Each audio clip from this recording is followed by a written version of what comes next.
گھنٹے انتہائی وقت سے اٹھ کر آنا. تحیہ کے بہت اہم ہے. اسی لیے فرمایا کہ فجر کی 2 سنتوں کا اہتمام کرو، چاہے اس بات کا خطرہ ہو کہ تمہیں اونٹ آ کر پیچھے سے کچل ڈالے، پھر بھی 2 سنتوں کا اہتمام کرو. اس سے ہر عمل کی یعنی کیا کہتے ہیں کہ استقبال اور ہر عمل کے انتظار اور ہر عمل سے پہلے اپنا کو تیار کرنے کی طرف اشارہ ہے. نماز نہیں بلکہ ہماری پوری زندگی نماز ہے. صفت صلاح اسے میرے بولوں گا ہم کتنا تحیہ کے ساتھ بیٹھے مشورے، ہم کتنا تحیہ کے ساتھ آئے.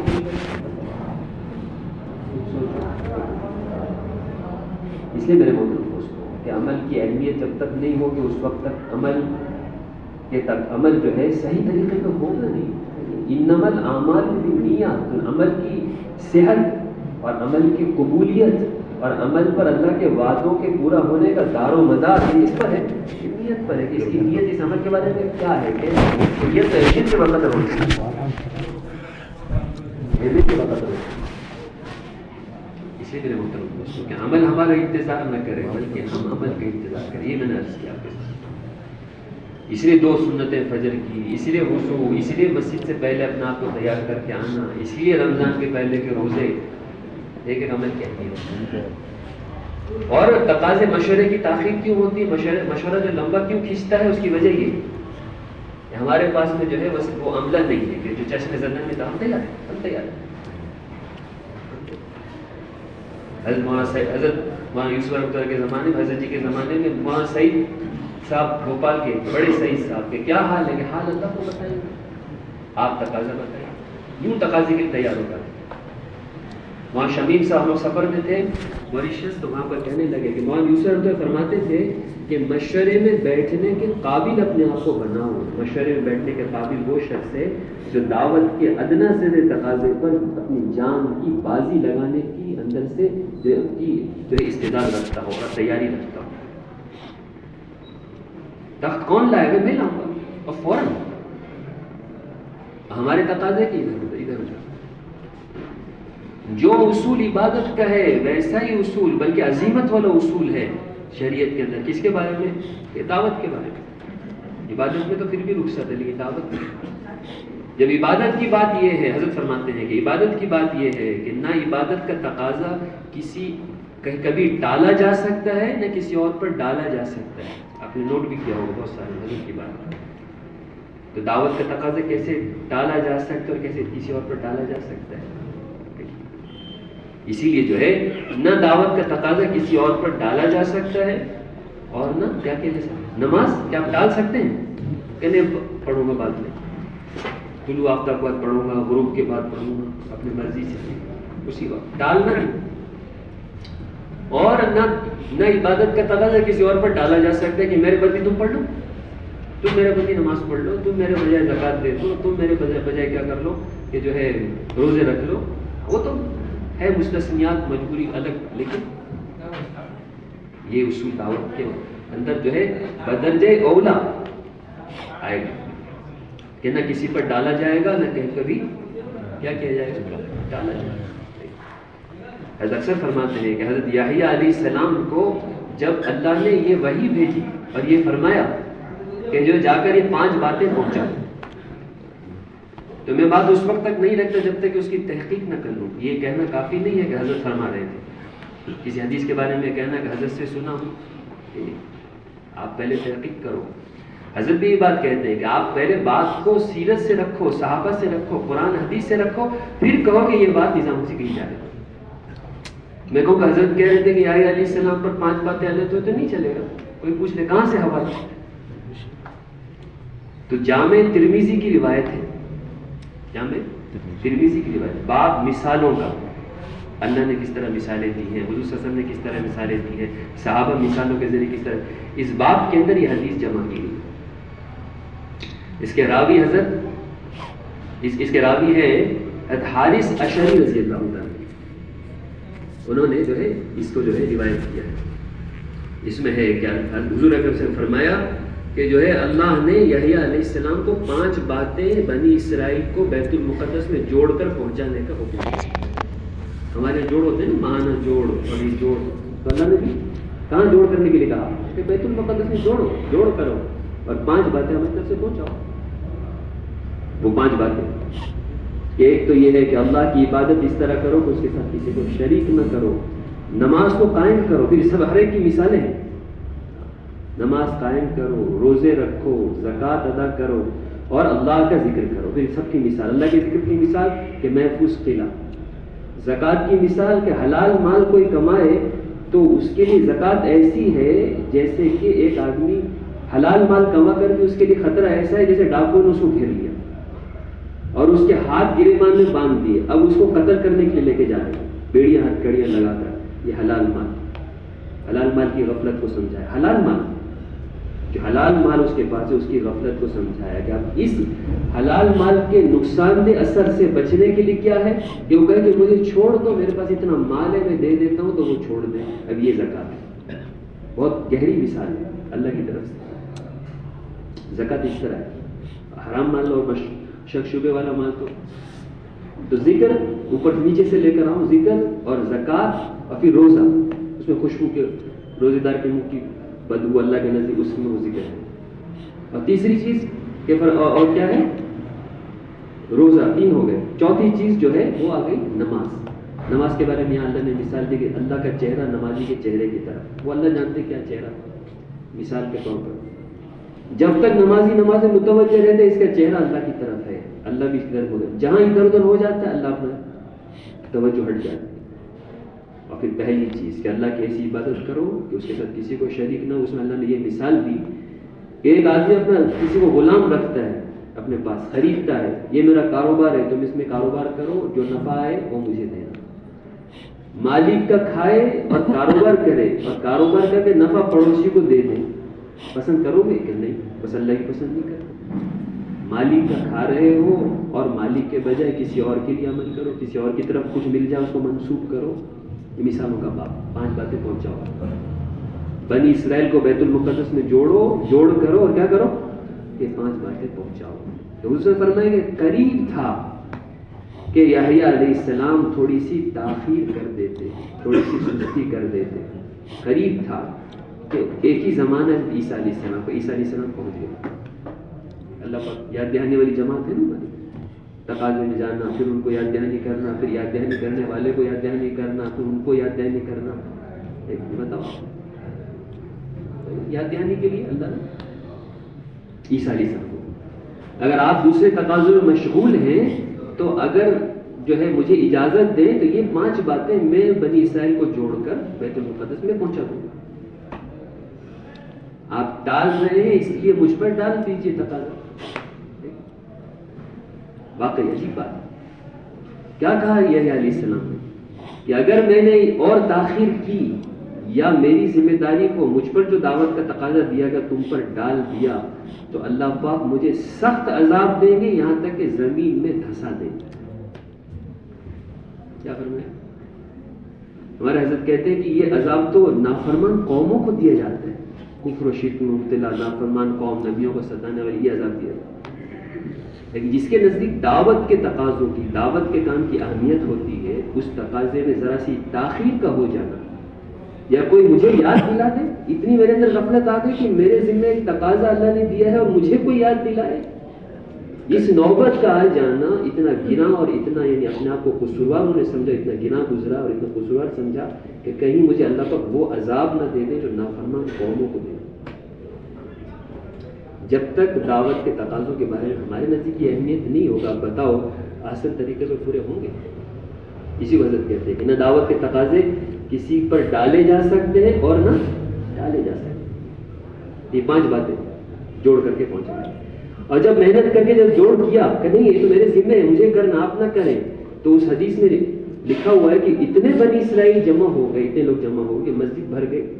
باہر کی پتھریلی اور کیا کہتے ہیں کہ کنکر والی جو زمین ہے, پتھر, اس پر بھی جا کر کے مجمع جب محنت ہوتی ہے اور آدمی کے اندر دعوت کے تقاضوں کی عظیمت آتی ہے تو حضور سے فرمایا کہ اتنا جوڑ کامیاب رہا اور اتنے زیادہ بنی اسرائیل جڑ گئے کہ مسجد بیت المقدس بھر چکا اور باہر بھی ہلکے ریتیلی زمین اور پتھریلی زمین پر بھی لوگ دھوپ میں بیٹھ کے بات سن رہے. تو اللہ پاک محنت کرنے والے کی محنت. لیکن بات یہ ہے کہ تقاضے کی ایسی اہمیت اور ایسی عظمت ہونی چاہیے. پھر آپ سب نے فرمایا کہ اب میری طرف سے بھی 5 باتیں جو مجھے بھی اللہ نے کہا خود تک پہنچانے کے لیے، جو ہمارے لیے یہ تو ہے ہمارے لیے، لیکن یہ 5 باتیں اور. سب سے پہلی چیز کہ سننا، کیا کرنا؟ سننا.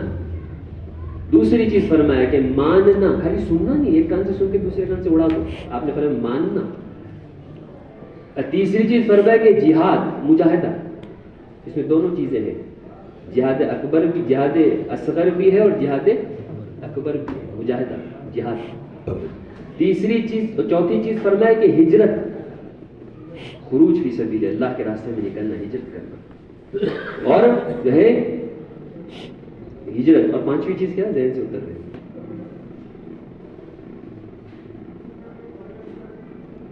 سننا، ماننا، اور کیا کہتے ہیں کہ جہاد اور ہجرت.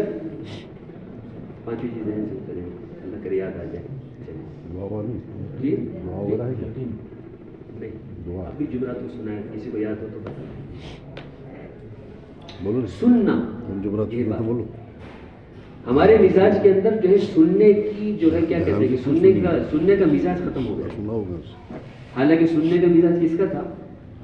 حضور صلی اللہ علیہ وسلم کا. غالباً عبداللہ ابن مسعود یا ابی بن کعب سے کہتے کہ تم قرآن مجھے سناؤ، میں سنوں گا.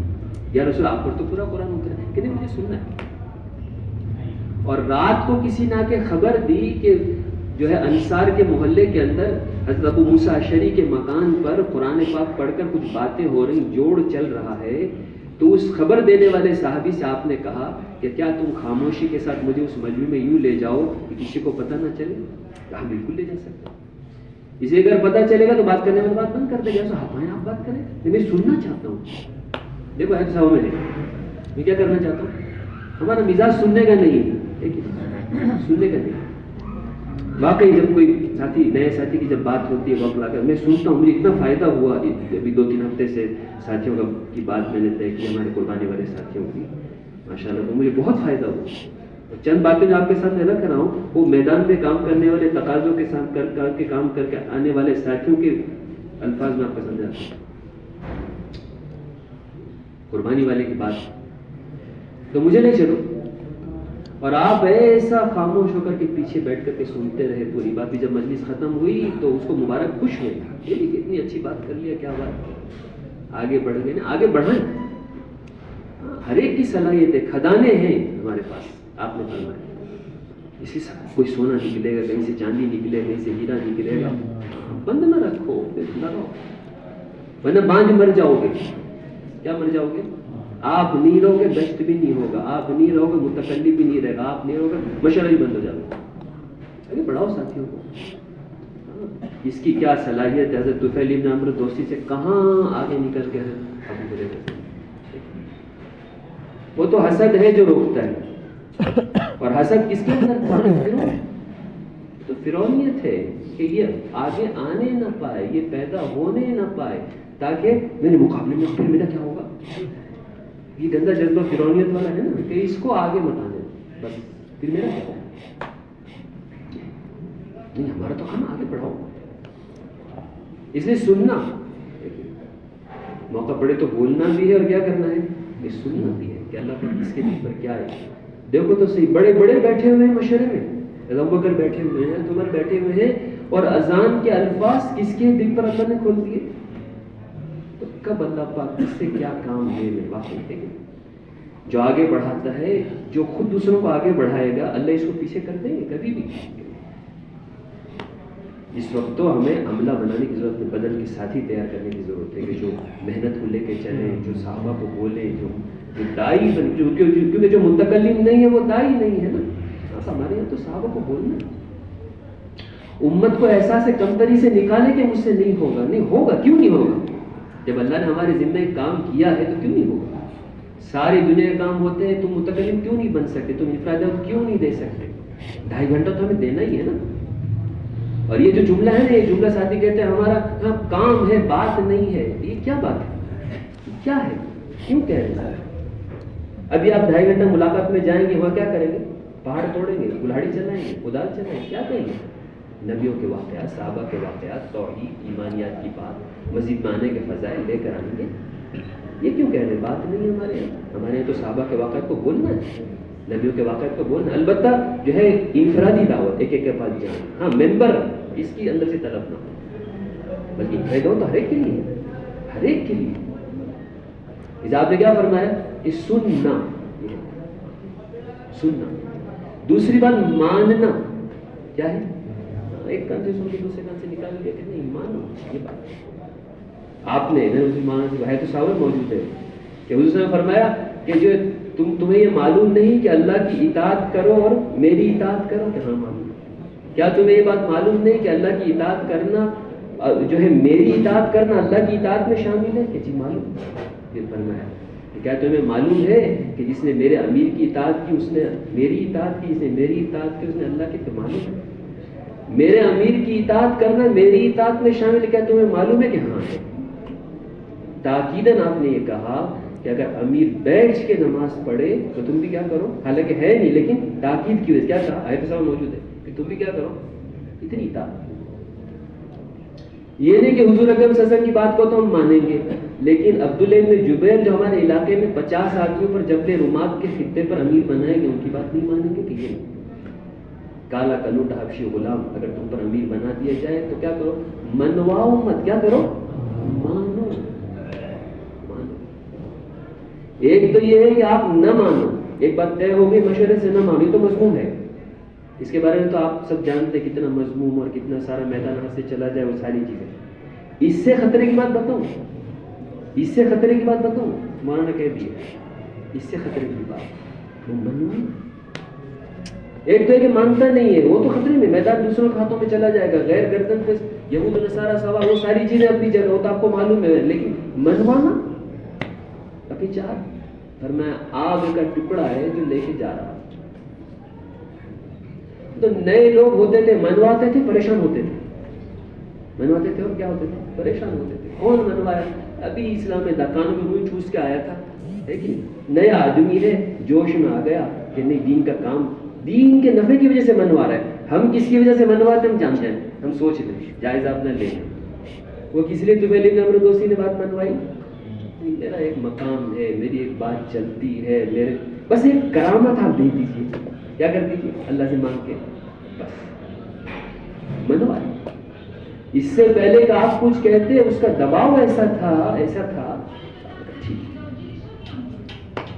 فائدہ ہو سکا کرامت سے جی. چہرے پہ آ گئی، ہاتھ پہ آ جائے، ہاتھ پہ آ گئی، ختم ہو جائے. جو منواتے ہیں وہ کام نہیں کر سکتے بلکہ وہ تو تھک جائیں. بلکہ جو منوا کر کوئی چیز اگر لے لیتے ہیں اعزازی چیز تو وہ تو ان کے اوپر پھر 3 مرحلے آتے ہیں. کتنے مرحلے؟ اگر امیر بن گیا منوا کر، اگر امیر بن گیا اپنی چاہت سے، تو پھر 3 مرحلے آئیں گے نا. حدیث میں ہے کتنے مرحلے؟ پہلا ہی مرحلہ آئے گا کیا کس کہتے ہیں، ندامت کا. غلط میں لے لیا یہ تقاضا، میں نے منوا دیا، میں نے اس کو، ایسا حال ہے. دوسرا مرحلہ ملامت کا. اگر سب کہیں گے دیکھو اس کو دیکھو بس کی تھی نہیں. اور چوتھا مرحلہ اللہ حفاظت فرمائے کیا ہے؟ ہر امیر، ہر ذمہ دار ہتھکڑیوں اور بیڑیوں میں آئے گا اور پل پر کھڑا کیا جائے گا. کون نجات پائے گا؟ جس نے عدل و انصاف کیا ہوگا کام. ورنہ ہر امیر ایسا منوا کے لے کے گئے نئے آدمی، کیا کیا؟ یہاں پرانے منواتے ہیں، وہ تو بیچارہ نیا تھا منوا کے تھک گئے. سارا واقعہ آپ کو معلوم ہے، بس اس پر اشارہ کرنا مقصود، وقت نہیں. جا کے کیا کہا، یا رسول میری قوم نے مجھے تھکا دیا. نہیں، تیرے منوانے کے جذبے نے تجھے تھکا دیا. منوا کے لے اب مانو. کیا کرو؟ سنو 2 باتیں، اطاعت کرنا ہے اور کیا کرنا ہے کہ یکسوئی کے ساتھ کام. جو تمہارے ذمہ وہ کام کرنا. ہمارے ساتھ ان چیزوں میں لگ جاتے ہیں جو ان کے ذمہ نہیں ہے، ان کے ذمہ نہیں. آپ کے ذمہ جو کام اس کو کرو، وہ مجاہدہ ہے. جو آپ کے ذمہ نہیں اس میں لگنا کہ آپ کی خواہش ہے، آپ کی خواہش ہے نا، آپ کے ذمہ جو کرو. اسی لیے عوام اور عملے کے ذمے تو اطاعت کرنا ہے بس. اور امیر کے ذمہ یہ ہے کہ وہ فیصلہ کرے اور صاحب الرائے کی رائے اصل ہے. کس کی رائے؟ صاحب الرائے. جو صاحب الرائے ان سے رائے. سب سے رائے لینا ضروری نہیں. ہاں کوئی ساتھی رائے دینا چاہتا ہے ٹھیک ہے, لیکن امیر کے ذمہ نہیں کہ سب سے 200 آدمی بیٹھے ہوئے ہیں 200 آدمی سے رائے لے گا. نہیں. 22 لاکھ مربع میل تک اسلام پہنچ گیا ہے اور لاکھوں مسلمان موجود ہیں, لیکن 6 آدمی کی رائے پر فیصلہ ہو جائے گا. 6 آدمی کی رائے پر فیصلہ. کیوں کہ صاحب الرائے ہے. آپ حضرت کے سامنے ہے تو سب سے میں اشارہ کرتے ہوئے چلتا ہوں. سمجھ ماری پایا؟ ہاں بھائی کھیتی باڑی کا مسئلہ ہے تو بھائی سارے 7 نام کے لوگ تو کھیتی باڑی میں مشغول ہیں. ابو بکر رضی اللہ کو بلانا نہیں, عمر کو بلانا نہیں, عثمان کو بلانا نہیں رضی اللہ تعالیٰ عنہ. کس کو بلانا ہے کہ بھائی 7 نام کے لوگ آ جائیں, ان سے مشورہ ہے. قیامت تک کی امت کا مسئلہ ہے, کیا کرنا ہے کہ قرآن کا جمع کرنا ہے. حضرت عمر کی رائے اور تقاضا پورا کرنے والے زید ابن ثابت, فیصلہ کرنے والے امیر صاحب حضرت ابوبکر صدیق ہو گیا قیامت تک کے لیے. کسی نے تو کہا ہوگا ہم سے پوچھا نہیں, ہم سے پوچھا نہیں, ہم سے کیا نہیں, ہم نے قرآن پڑھی. یہ ہے بات. اسے ہمارے ساتھ ہی بات ہو. ماننے کے اگر یہ ہے کہ اب ہر امر کا اور ہر یعنی فیصلہ لینے کا ایک دائرہ ہوتا ہے. مسجد کے امور کا ایک دائرہ ہے کہ ان امور کو مسجد میں آپ لے سکتے ہیں. ہفتے کا مشورہ ہے تو اس میں بھی امور کا ایک دائرہ ہے, اور ضلع کا مشورہ ہے تو ایک دائرہ ہے. یہ نہیں کہ میں نظام الدین کی بات کو یا مشورے طے کر دوں اپنے مسجد کے مشورے میں. یہ کوئی بات ہے؟ بھوپال جانا ہے تو کیا آپ طے کر دیں گے اپنے مسجد کے مشورے میں؟ کون چلا جائے گا بتائیے آپ. کہ صوبائی مشورے کی کیا اہمیت ہے, صوبائی ذمہ داروں کی کیا اہمیت ہے, کہ وہ اپنے پیمانے چلے. ہر مشورے کا ایک دائرہ ہے. اور یہ پرانے ساتھیوں کے ذمہ ہے کہ اگر کوئی نیا ساتھی ایسی بات اٹھا تو نہیں, یہ ہمارے مشورے کا موضوع نہیں.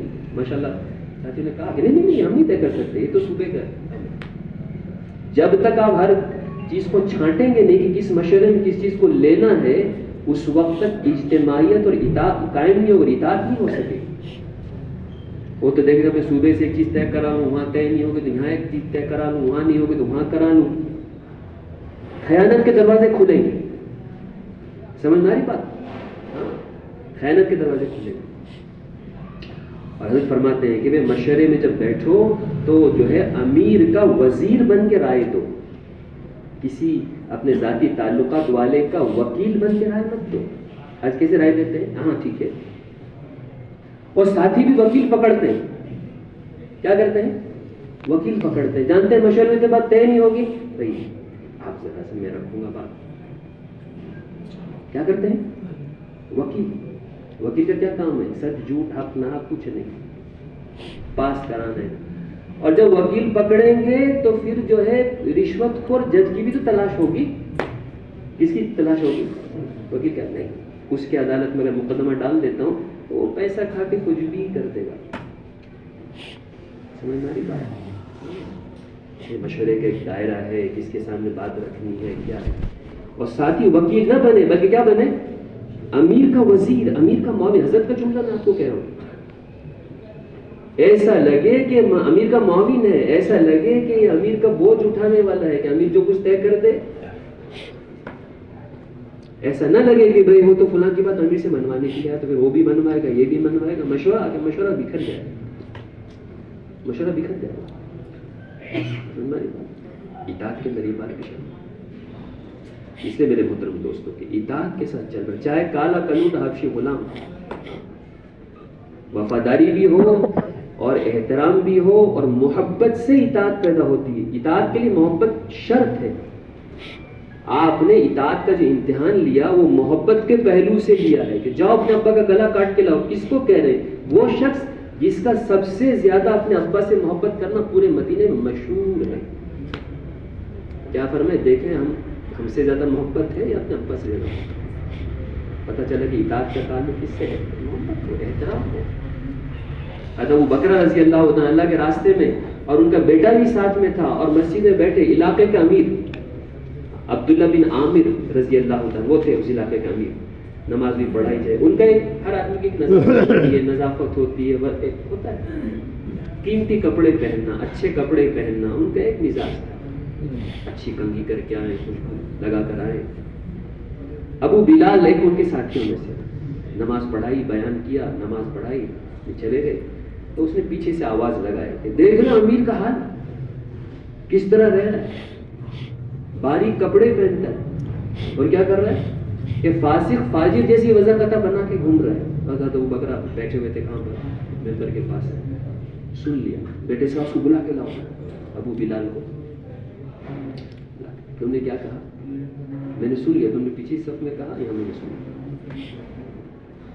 کہا کہ تم تو یہ کہہ رہے ہو اور میں نے حضور صلی اللہ علیہ وسلم سے یہ سنا. میں نے اسے کہا جو اللہ کے تحقیق امیر اور سلطان کا اکرام کرے گا اللہ اس کا اکرام کرے گا، اور جو اللہ کے تحقیق ہوئے امیر کا اور سلطان کی اہانت کرے گا اللہ اس کی اہانت کرے گا.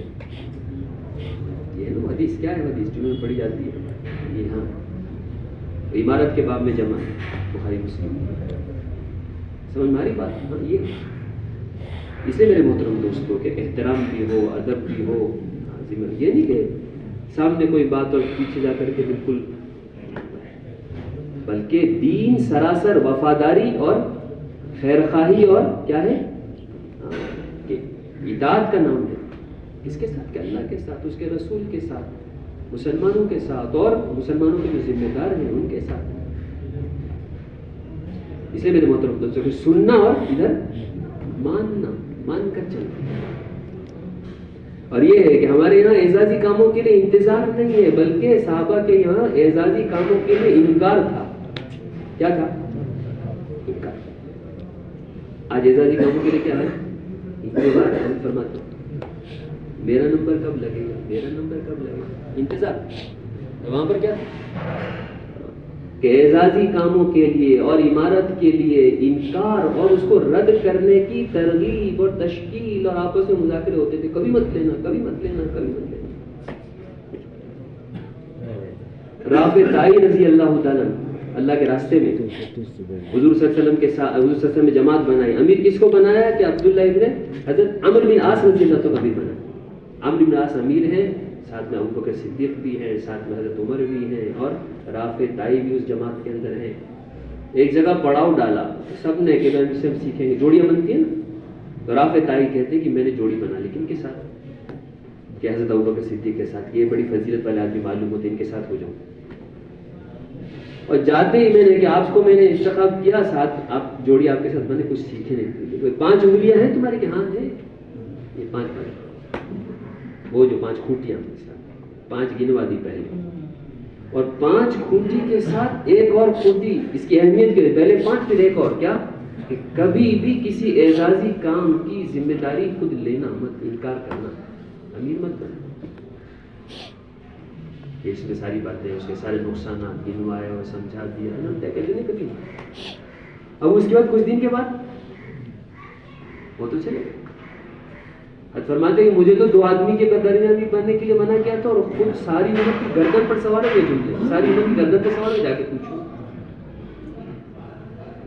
ادمان علیہ السلام فرماتے تھے کہ عنوان کی خوبی سے مخالف بھی موافق ہو جاتا ہے، اور عنوان کی خرابی سے موافق بھی مخالف ہو جاتا ہے. عنوان کے پیش کرنے کا عنوان، پیش کرنے کا انداز.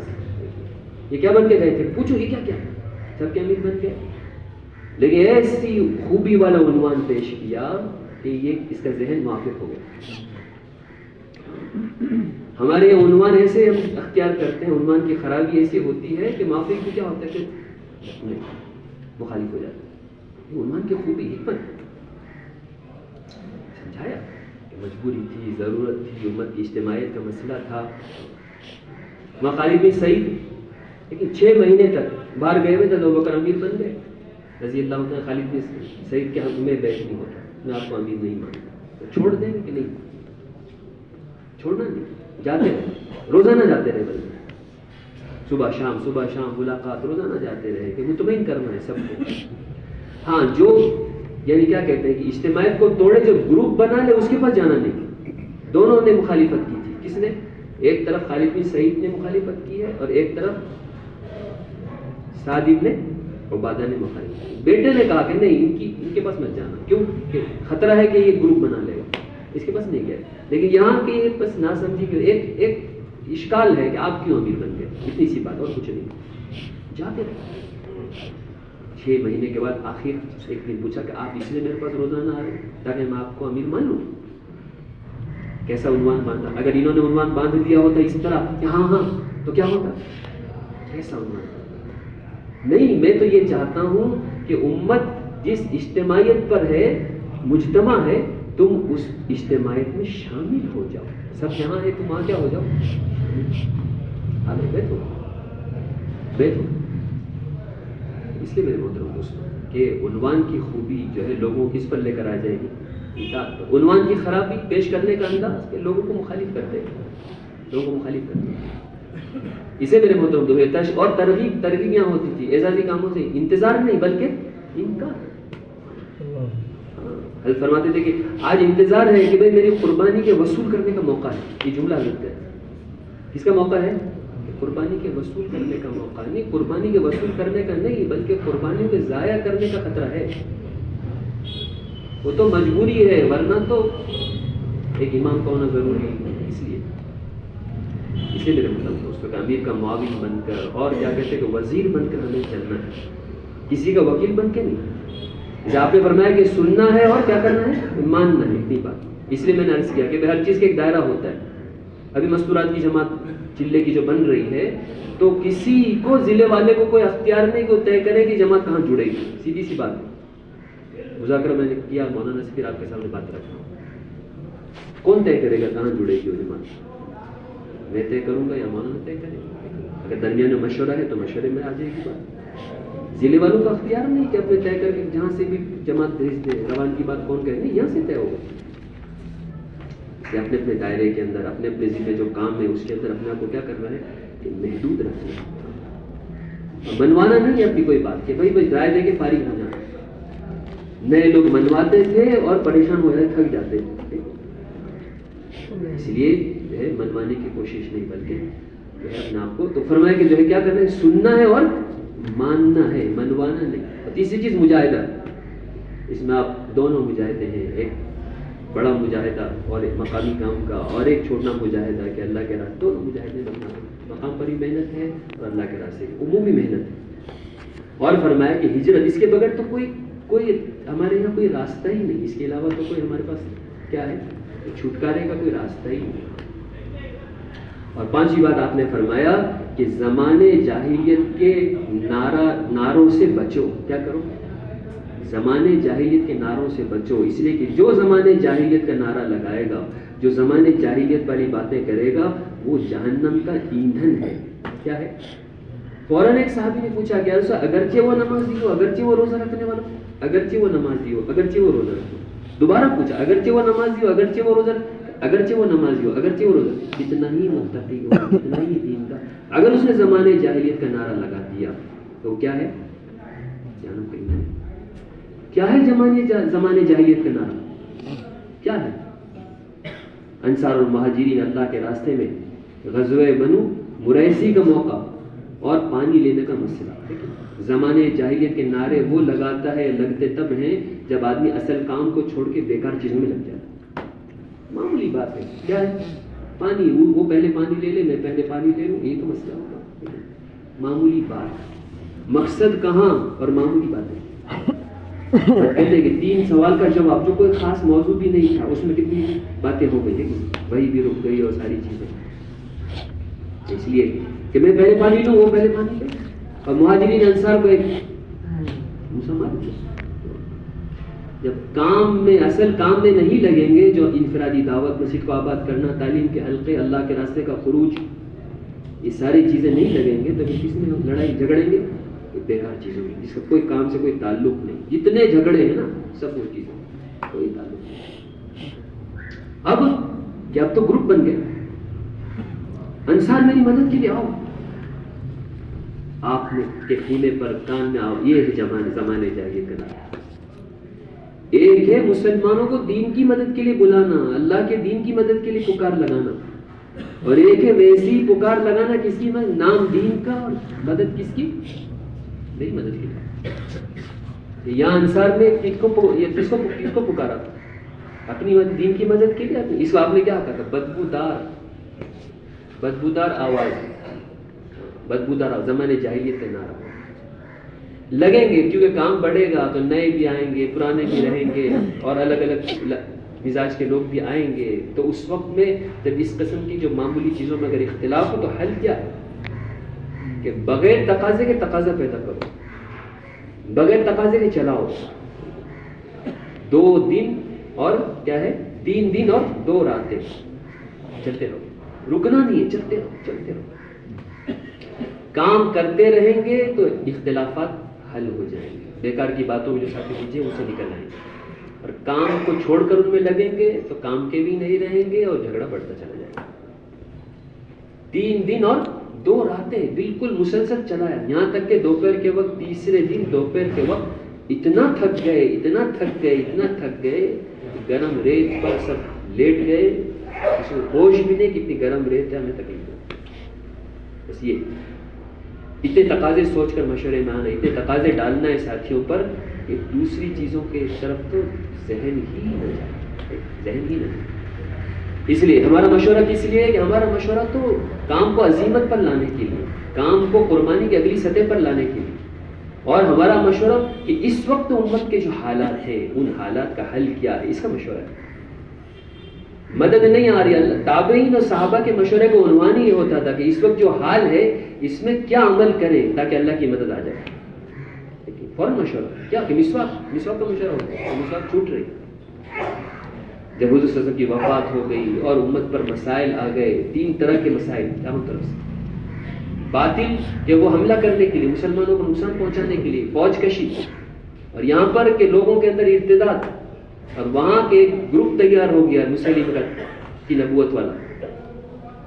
تو اس وقت میں کہ جو سب سے بنیادی چیز یہ ہوئی کہ سارے حالات کا حل ایک امیر کی اطاعت پر، سب نے اپنی اپنی رائے کو چھوڑ کر کے ایک امیر پر مجتمع ہو گئے، یہ حل.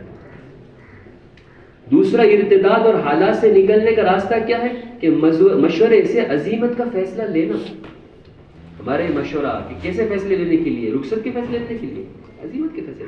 سب کی رائے اگر رخصت کی آ جائے گی تب بھی امیر کے ذمہ کو کیا فیصلہ لے کہ سیرت میں کیا ہے عزیمت، اس کا فیصلہ. سب کی رائے. ذرا سا ذمہ داروں کے یعنی کیا کہتے ہیں کہ ذہن میں اس خیال کا آ جانا کہ ابھی اللہ کے راستے میں جماعت کو نہیں بھیجا جائے، بعد میں بھیجیں گے، اتنی سی رخصت خیال آیا، عمل بھی نہیں ہوا، اور مشورے میں رائے آ گئی. نتیجہ کہیں زکوٰۃ دینا امت میں آنا شروع ہو گیا. کیا کیوں خیال تھا نا پہلے سے کہ ابھی اسامہ کی امت نہیں جائے گا. خروج میں کمی کا خیال یا دعوت کے کام میں حل، یعنی ذرا سا رخصت کا خیال ہی یا مشورے میں رائے کا آ جانا، یہ کیا سبب بنتا ہے؟ زکوٰۃ نہیں دے. وہ تو امیر کی عزیمت کہ بس یعنی اللہ کے دین میں رسی برابر بھی کمی اور ابو بکر زندہ رہے، یہ عزیمت والی بات، عزیمت والا فیصلہ. اسے حضرت کہتے ہیں نا کہ خروج میں کمی کا آنا یہ امت کی ارتداد کا ذریعہ. 4 ہے نا ارتداد کے ذریعے: جہالت، فرصت، غربت، جہالت اور اللہ کے راستے کی نقل و حرکت میں کمی کا نہیں ہے. کمی کا صرف مشورہ آ گیا تو وہاں دیکھیے کہیں زکوٰۃ نہیں، کہیں کچھ کہیں کچھ. جب حضرت ابوبکر نے سب کی رائے کے خلاف عزیمت والا فیصلہ لیا تو اللہ کی مدد آ گئی. سب کو ماننا پڑا کہ اگر ابوبکر نے ہماری رخصت والی رائے پر عمل کر لیا ہوتا تو آج تو امت کیا ہو چکی ہوتی. حضرت عائشہ کہتی ہیں کہ امت مرتد ہو چکی ہوتی. حضرت ابو ہریرہ کہتے ہیں کہ امت مرتد ہو چکی ہوتی. عوام کے اندر جب اللہ کی مدد نازل ہو چکی ہے، حضرت ابوبکر کے اس فیصلے کی وجہ سے، حضرت اسامہ کی جماعت کے روانہ ہونے کی وجہ سے جب اللہ کی طرف سے مدد نازل ہو چکی تو سڑک پر حضرت عمر رضی اللہ عنہ حضرت ابوبکر کی پیشانی کا بار بار اتنا بوسہ لے رہے کہ عام آدمی میں سے کہ جو نہ حضرت ابوبکر کو جانتا ہے نہ حضرت عمر کو، کیا ہو رہا ہے، کیا ہو رہا ہے، یہ آدمی کون ہے اور اس شخص کو کیوں بار بار بوسے رہے. ان کو سمجھانا پڑا کہ یہ عمر ہے اور یہ ابوبکر ہے، اور یہ کہہ رہے کہ اگر انہوں نے وہ فیصلہ نہ لیا ہوتا اور عزیمت کے ساتھ اس جماعت کو روانہ نہ کیا ہوتا تو آج امت کیا ہو جاتی، مرتد ہوتی. اسی لیے ہمارا مشورہ تو عزیمت پر لانے کے لیے، خود کو اپنی ذات کے اعتبار سے عزیمت پر یا اپنے آپ کو لے کر آنے کے لیے مشورہ. اور ہمارا مشورہ جو ہے وہ اجتماعیت کے لیے، جتنی اجتماعیت ہوگی اتنی اللہ کی مددیں ہوں گی. اس لیے ہماری سیرت سے استنباط ہی عزیمت کا ہوگا. سیرت سے کیا استنباط ہوگا؟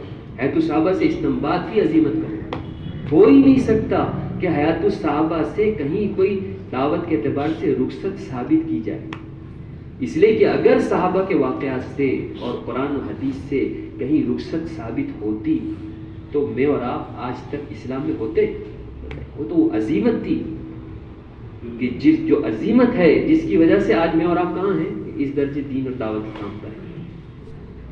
ہم سب کی ذمہ داری ہے کہ خوب حیات الصحابہ پڑھیں اور اس سے عظیمت کو پیش کریں، عظیمت کو ثابت کریں۔ اس لیے یہ بات ہے کہ حیات الصحابہ سے کیا بات آئے گی سامنے؟ حیات الصحابہ کیوں ہے؟ عظیمت کے لیے۔ اس لیے سالانہ خروج ہو، قربانی دینے والا ساتھی ہو تو وہ حیات الصحابہ سے تو کیا ثابت کرے گا؟ کہ عظیمت کی بات ثابت کرے گا، نہیں تو ہوگا کچھ اور استنباط کرے گا کچھ۔ اس لیے میرے محترم دوستو کہ اپنے آپ کو کام کی عظیمت کرو۔ میں نے یہاں سے بات شروع کی تھی کہ مشورے کی اہمیت، بلکہ ہر عمل کی اہمیت۔ ایک مشورہ اگر صحیح نہیں، میں نے کہا نا کہ مشورہ صحیح کسے کہتے ہیں کہ اس مشورے میں ایسا لگے کہ میں 1400 سال پہلے کہیں بدر کے مشورے میں بیٹھا ہوں، کہیں خندق والے مشورے میں بیٹھا ہوں، کہیں جو ہے حدیبیہ والے مشورے میں بیٹھا ہوں، کہیں آپ صلی اللہ علیہ وسلم کے ابوبکر کے ساتھ جو ہے حضرت اسامہ کی جماعت روانہ ہونے کا میں اس میں بیٹھا ہوں، ایسا محسوس ہو ہمارا مشورہ اس رخ پر آئے۔ یہ ہے جمیع ما جاء بہ النبی صلی اللہ علیہ وسلم۔ ہمارا ایک ایک عمل بالکل ان کی 100% مشابہت پر آ جائے جو عمل حضور صلی اللہ علیہ وسلم کے زمانے میں اور صحابہ کے زمانے میں کریں گے انشاءاللہ۔